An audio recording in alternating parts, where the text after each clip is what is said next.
Well guys, here today in this video we're going to talk about 5 cheap stocks that I actually like a lot at their current prices. Never mind if these stocks drop anymore, I actually like them just at their current prices alone. I think these are actually 5 good money makers. I know you guys love a video like this where we go really in depth on all 5 of these different stocks. We'll look at them very in depth. I'll give my bullish thesis around these 5 cheap stocks into depth, so I know you guys absolutely love this, okay? All 5 stocks we're talking about here in this video here today are under $20 a share, okay? So, pretty cheap stocks. So, it's not like we're talking about Amazon that's $3,000 a share and Tesla that's like $1,500 a share and Google that's, $1,000+ a share. No, these are pretty cheap stocks, needless to say, okay? And all 5 stocks have nice growth potential over the next 5 years, in my opinion. All 5 of these stocks are actually going to grow revenues quite considerably. Some of these companies are actually going to become profitable companies, in my opinion. Some of them that are already profitable will just become more profitable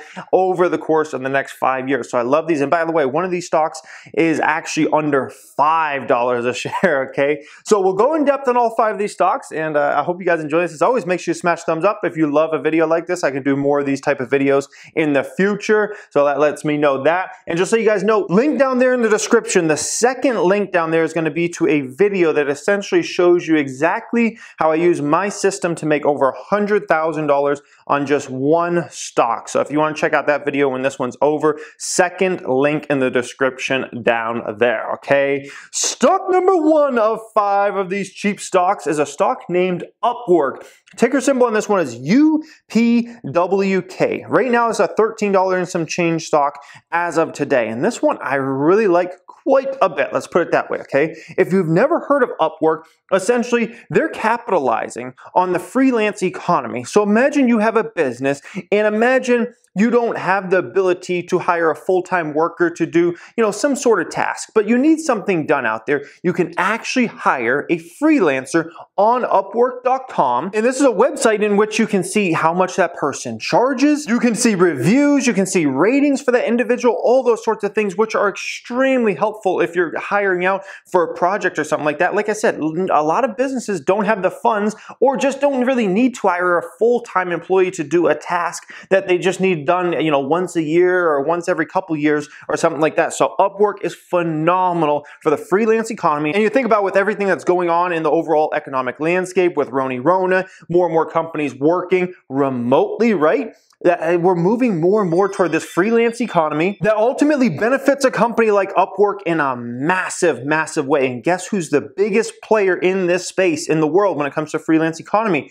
It is Upwork, okay? So it's phenomenal. And they make, they make a lot of different money from a lot of different ways, but anytime, somebody's booked through Upwork, they actually make money from that, okay? When you look at Upwork, it's not a big market capitalization company. This is a $1.6 billion market cap here as of today, which when it comes to the stock market, $1.6 billion market cap is actually fairly small. So we're not talking about some gigantic corporation. When you hear the biggest freelance company out there, you would probably think, oh, this must be a 10 or 20 or $30 billion company, especially with the way a lot of these tech stocks have seen their valuations rise like crazy over the past several months. But no, this is actually a smaller company. But look at the revenue growth for this company. It's very, very impressive when you look at that income statement from $202 million of revenue back in 2017 to this past year, they reached over $300 million in revenue for the first time ever. What you also see is gross profit expanding quite rapidly, okay? From $137 million in gross profit back in 17 to all the way up to $212 million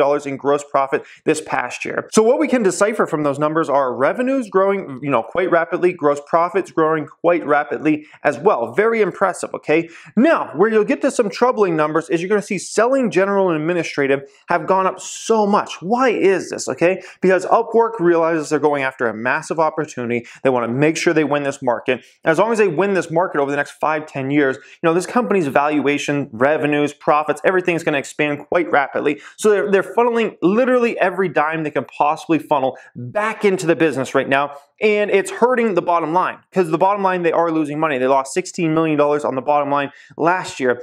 But when you're a business like this and you're going after a massive opportunity, does it make sense just to be profitable in the short term and make, short-term profits, or funnel all that money plus some back into the business so you can expand this business bigger and bigger and bigger over time and go after a multi-billion-dollar opportunity, right? Would you rather be stuck at 300 mil in revenues 5 years from now, 10 years from now, or would you rather get to a place where you have a $1 billion, $2 billion, $3 billion run rate on the top line? Obviously, you're going to want to, see your business flourish over time. So you want to just, flush all that money back into the business, okay? And so essentially when it comes to income statement, this company could be profitable today, literally, if they want it to be, okay? Balance sheet wise, very, very good balance sheet on this company. $145 million in cash and short-term investments. I love that. I love a company that is loaded up with cash and investments. You guys know that. That gives you a lot of protection. Essentially, especially if you're going to lose some short-term money, it's great to have a balance sheet where you got, just a cash load around so you can make it to another day. Let's put it that way, okay? Long-term debt of only $8 million on this company, so they could pay off that long-term debt tomorrow and not even notice the money's essentially gone, okay? So phenomenal balance sheet on this company. Upwork, okay? What's their main competitor? That's what you might be thinking, well, this is a big growing market, freelance economy, they must have competitors. Yeah, their main competitor, in my opinion, at least when it comes to public companies, is a company named Fiverr, okay? This company's ticker symbol is FVRR. This is their main competition. There's a stock that's priced at, $80+ a share. And this is a company, Fiverr, that is not even close to being at the scale that actually Upwork is. I think you're getting a far worse deal if you're buying Fiverr stock right now than Upwork. Fiverr basically has revenue in the past year of $107 million. They would need a 3x. Think about this for a minute. They would need a 3x their revenues just to equal the place where Upwork's at here today. And the losses Fiverr takes, much bigger, actually much bigger than Upwork. This company lost $33 million in the past year versus Upwork lost, what, $16 million, okay? So they lose double the amount of money when it comes to Fiverr, and they have 3 times less revenue coming through the door than Upwork, okay? So Fiverr is not that attractive in my opinion, and I think Upwork has a great possibility of, definitely beating them in this market long term. Now, I believe this company is gonna grow in future years, but 10% plus per year for several years into the future is like as far as I can see essentially, and analysts believe this as well, okay? The current year, the company is expected to have sales growth of 12%. That's top line revenue, okay? Next year, 2021, that growth rate is expected to accelerate, okay? Accelerate, that's huge. When you're talking about growth rates that accelerate, that's really, really exciting, okay? So next year, this company is supposed to have almost 14% sales growth next year. And don't be surprised if that number ends up being a lot bigger than that. And when I say a lot bigger than that, don't be surprised if that revenue growth actually comes in at, listen to this, 20% plus next year, okay? Do not be surprised at all. So needless to say, I really like Upwork. I like its growth potential. I like where the company's at. I like its balance sheet. I like its market positioning. I think it's going to thrive in the future, and I look at it as a cheap stock right now that is ultimately going to become a much more expensive stock over the next 5 years or so. So that covers Upwork. Stock number 2 of 5 up here is a company named Revolve Group. Ticker symbol on this one is RVLV. Okay, it's a $15 and some change stock here today. If you don't know Revolve, they operate essentially an e-commerce website, okay? An e-commerce website that sells, dress. They sell a lot of different items on there, and they sell mostly to female customer base. Like females really represent like 95% plus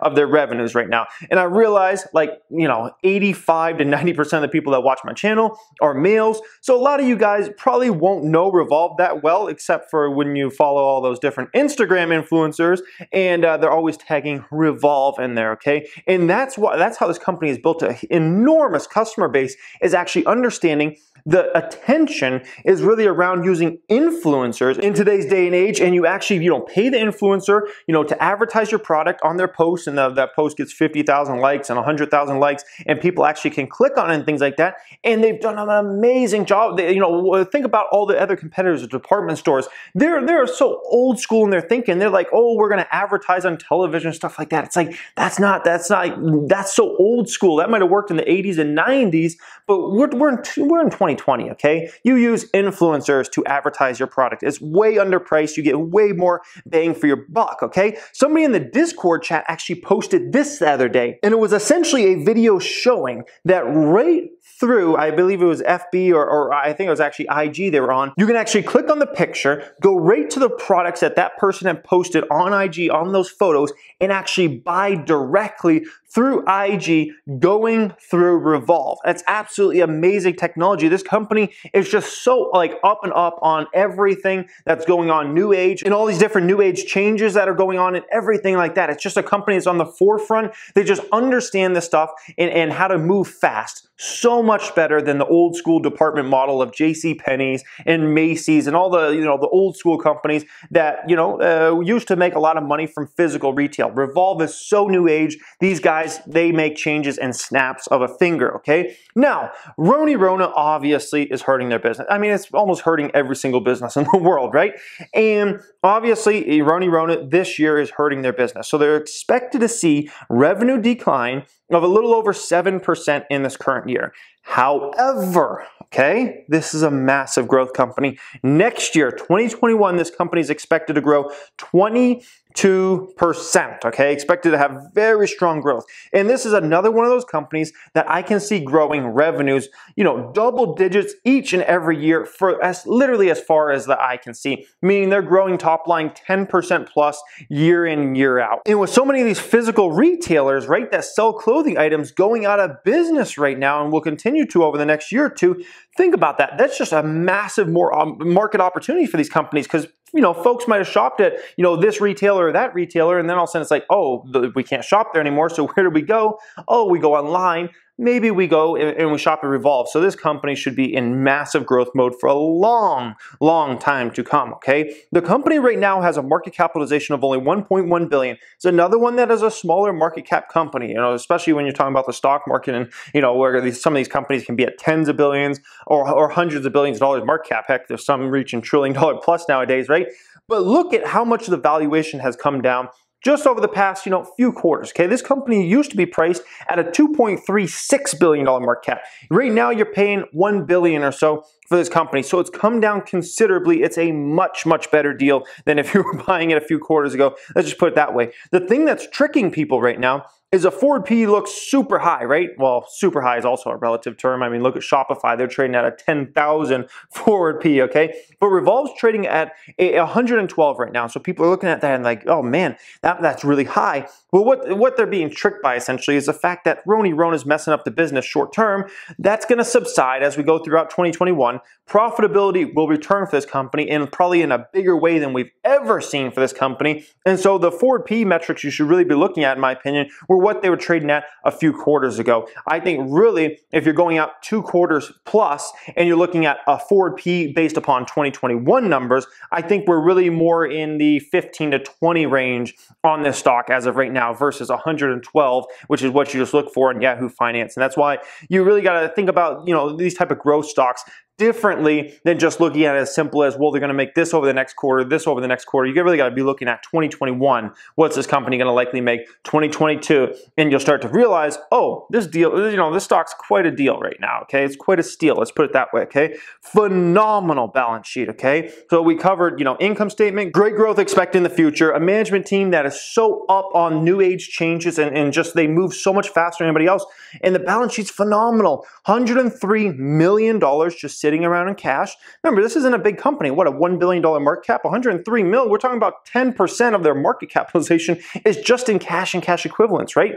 Current debt right now of 30 mil on this company, and that's really all they have for debt on this company as of right now. And that 30 mil is only because they took out a line of credit just because of the Rona situation. They just want to make sure they, made it through this and all those sorts of things so they can get to the other side where the massive opportunity is, which, speaking about the massive opportunity, I see a 5x to 10x opportunity opportunity in the stock over the next 5 to 10 years, in my opinion. When I look at the growth rate of this company, when I think about the profitability this company is going to have 3 years out, 5 years out, 7 years out, when I think about how less competitive the clothing industry is getting over the next few years with so many of these companies that are just going under, right? So many of these companies have been, I'm talking about physical retailers, right? So many of them have been barely making it for the longest time. And the Rona is going to be the last thing that just kind of puts a lot of those ones under and gets out of that whole discounting model and just a very negative business model when it comes to selling clothes. And Revolve is going to capitalize on all that.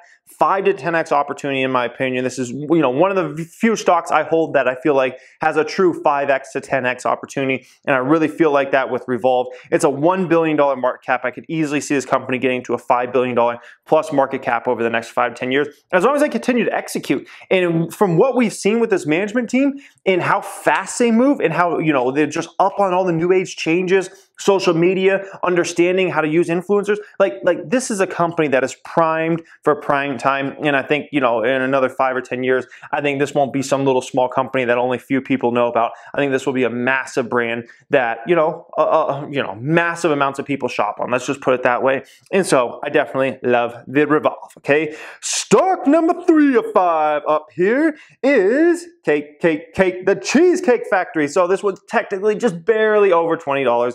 It's $20.57 today. I really like this one as a value stock. The first two stocks were really, around growth rates and, exciting growth rates, a 10% plus revenue growth for years and years to come in the future. Cheesecake Factory is a value play. Let me be very, very clear about this one. Ticker symbol is cake, by the way, if you didn't know. Cheesecake Factory, you guys probably have been to their restaurants. You've seen their restaurants before. It's just massive menus, very profitable business model, and people literally from all over the world, because they do have locations literally all over the world, but they're mostly in the United States of America, okay? So they own that brand, which is their main brand that's massive, okay? They own a phenomenal growth brand called North Italia, okay? And this is a company with maybe 10 or 20 locations right now that long term, they're talking about 200 locations in the United States for this North Italy brand, okay? And this brand, they actually cater a little bit more high-end. Folks get a little more alcohol there, and so average checks a little higher for this brand, but it's a phenomenal brand that I think has, huge expansion opportunity. They just bought this brand last year, so it's going to be fun to see how Cake builds this brand out over the next 10 years. Obviously, right now with Rona's situation, Cake just has to worry about getting through the situation. But as the company comes back, starts thriving again, they're going to be able to build out this brand, this North Italia brand, in a massive way, in my opinion, over the next decade. The company just has a phenomenal inside-outside vibe, and their customer base is really everything across the board. I've seen folks there, in their late 20s. I've seen folks there in their 60s, 70s. It's just, it's anybody. If somebody wants, a nicer Italian experience, they go to North Italy. Okay. Then they own another brand called Flower Child, and their motto is healthy food for a happy world. I haven't tried this one yet. I'll hopefully try this one within the next week or so. And this is a brand, just got a few locations right now, but if you're thinking about where this company can go over the next decade, potential, upside there, I'm still gonna have to experience that one for myself. They do own some other brands as well, but if you're thinking about the 3 kind of main ones, those are kind of the 3 main ones, with North Italy being the huge opportunity to expand, and then obviously Cheesecake Factory, they can continue to expand that and bring that business back after coming out of this whole, Rona mess. Let's just put it that way, okay? So when we look at Cake's revenue, it's just a solid value stock. Let's just put it that way. There's nothing insane going on here with the income statement. It's like just solid, 2.2 billion, then they do 2.3 billion, then they do 2.4 billion. Look at gross profit, 963 million, then 965 million, then 1.021 billion dollars in gross profit, right? We look at net income, 157 mil, then 99 mil, then 127 mil. So basically, this is a company that's going to have net income of anywhere from 100 mil to 150 mil in any type of normal economic environment. Let's just put it that way, okay? Solid, just a solid company, okay? But here's where it gets really interesting with Cake, okay? If Cake was at a valuation of $2 billion or $3 billion, it's not a stock that interests me. But when we're talking about a market capitalization on the stock of less than $1 billion, it gets really, really intriguing, because this is a company that usually trades at $2 billion or more when it comes to their market capitalization. Right now, here today, actually, $935 million. If you're buying the stock here today, you're paying $935 million market cap. And this gets into my whole perspective on the stock, where it's a value proposition. It's just a really, really good value. There's not like this, it's going to be a blow the top off growth company where they're posting, 30, 40, 50% revenue growth. But it's just going to be a really, really solid company that will be able to expand that North Italy brand, as well as potentially that Flower Child brand, bring in some nice growth and get this net income back on the right way. And we're only paying $935 million for it. This company has already adapted to the whole environment we're in right now, right? Which is, potentially restaurant closures.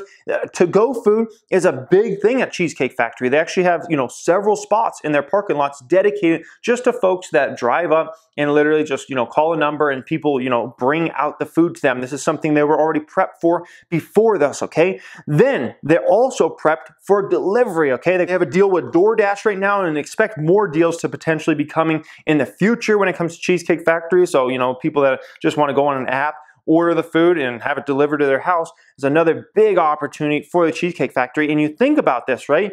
Look at this. This just came out of California recently. California orders closure of bars and indoor operations of restaurants.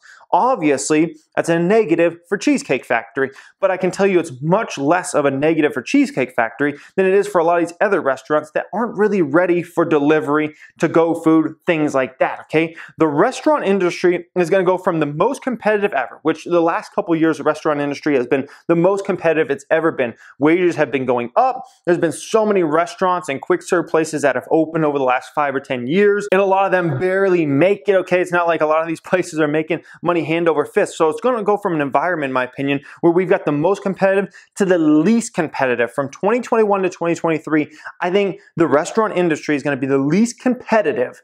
We have seen it, especially in the United States of America, in at least a decade or so, if not several decades out there. A lot of these restaurants, let's be honest, a lot of mom and pop restaurants, or a lot of these restaurants in general, even some of these chains that were barely making it before, and Cheesecake Factory is not in that group, believe me. Cheesecake Factory is a company that makes $100 million plus a year on the bottom line. I'm talking about these other companies that, are losing money, even in good times, or barely making slight profits.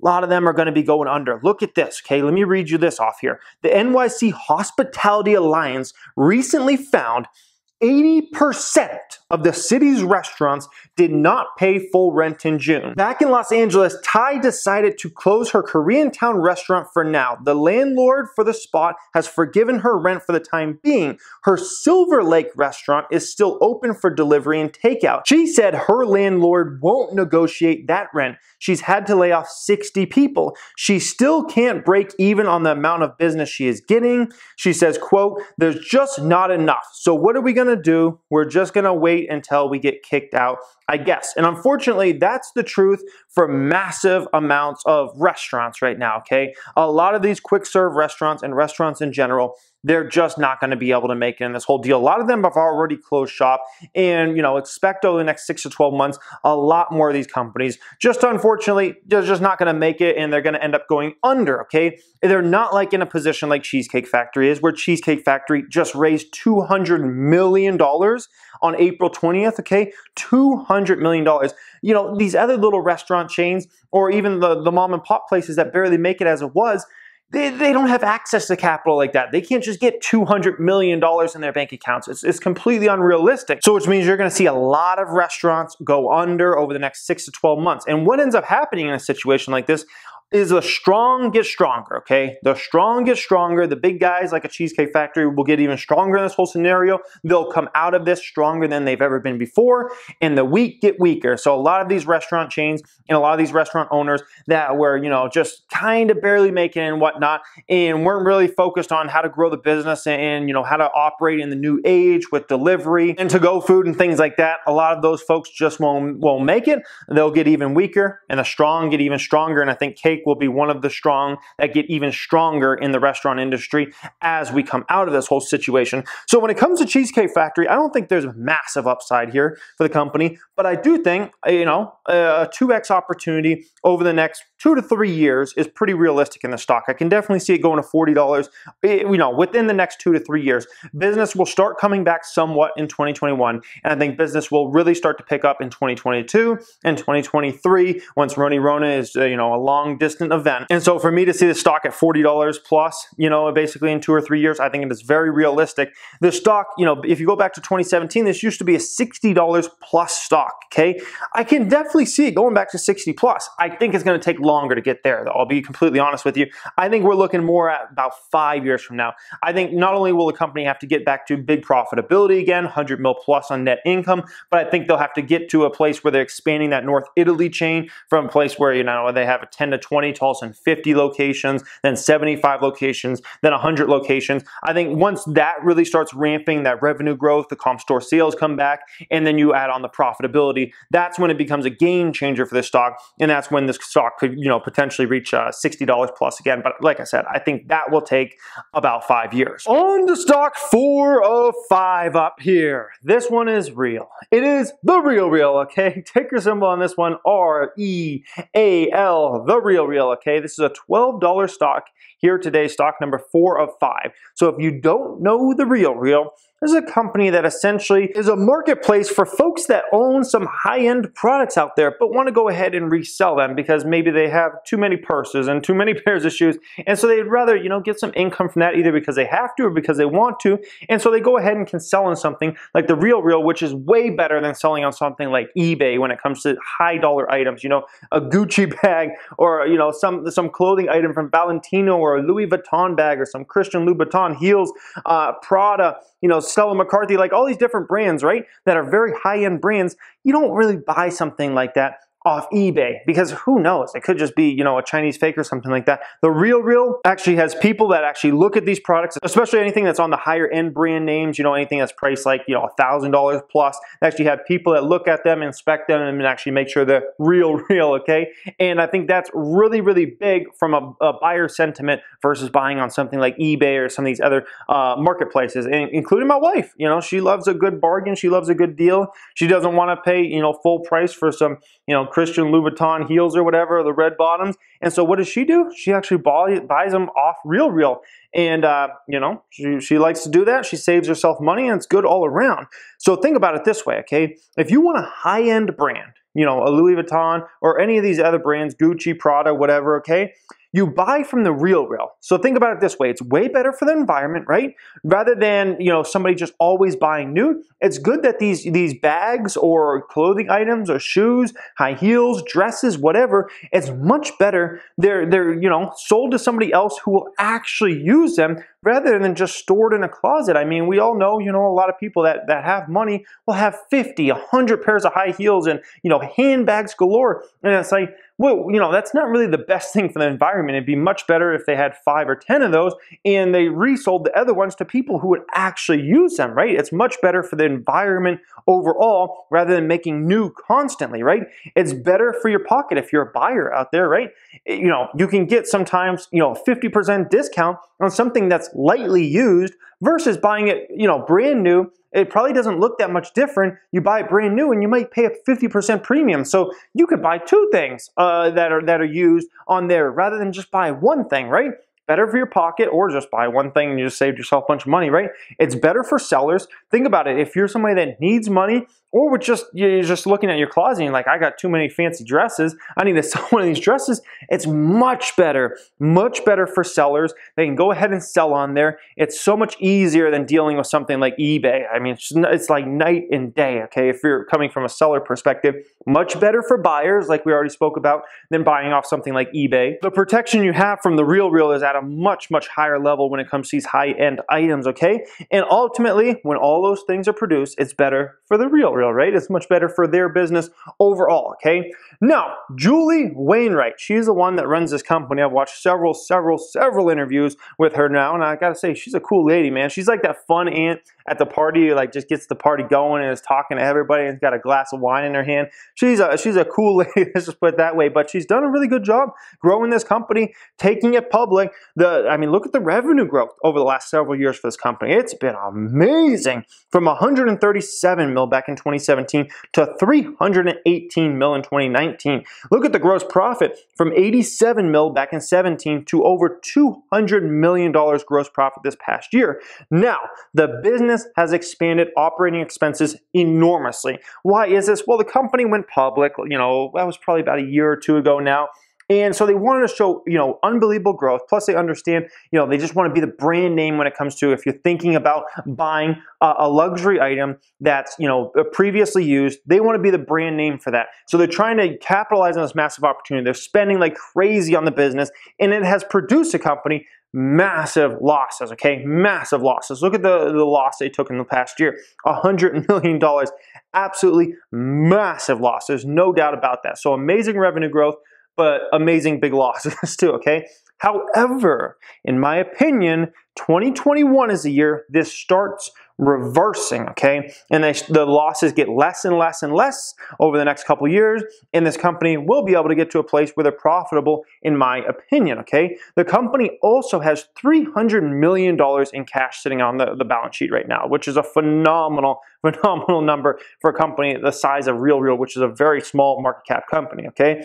And they have no debts, no current debt, no long-term debt. All they have is a capital leases they have to put on there, but you can't, in my opinion, you don't really count that as long-term debt. So in terms of the RealReal, they're in a phenomenal balance sheet situation, okay? Now think about this. Back when the company went public or so, this used to be a $28, $29 stock compared to today, it's 12 bucks a share. A lot of folks on Wall Street have been, just quite scared of it because they've seen the massive losses and not really understanding, that's just for, those massive growth numbers. And ultimately, once they get their brand name and customers shop on this service over time, people will continue to come back and shop at this service, okay? Now, remember I told you guys, I think this is going to start reversing in terms of the losses, and it's going to become less and less and less, and the company will end up getting to profitability in a few years from now, okay? So look at year ago EPS, negative $1.81. That was their massive loss, okay? This year, even with Roni Roner, analysts have them losing about $1.25, okay? Next year in 2021, company is expected to lose 82 cents. So you see, they're likely going to make considerable progress over the next few years on losing less and less money and hopefully getting to that other side by like 2023 and actually reaching profitability. Meanwhile, the company should still grow rapidly top line.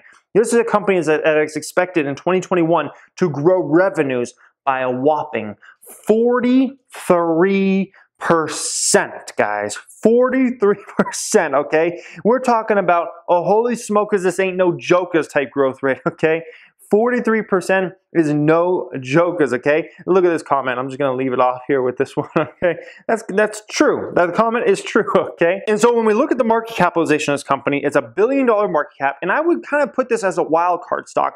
I'm not sure like how big the upside potential is here with RealReal. I know it's a lot higher than where it's at today, but I can't really like grasp how big the opportunity is with this one. I'm not sure if this is could be a $3 billion company in the future, or like a $6 billion, or like a $10 billion. So I'm still trying to figure out how much upside potential there is here. I'm much more confident in Revolve when it comes to just figuring out, the potential upside.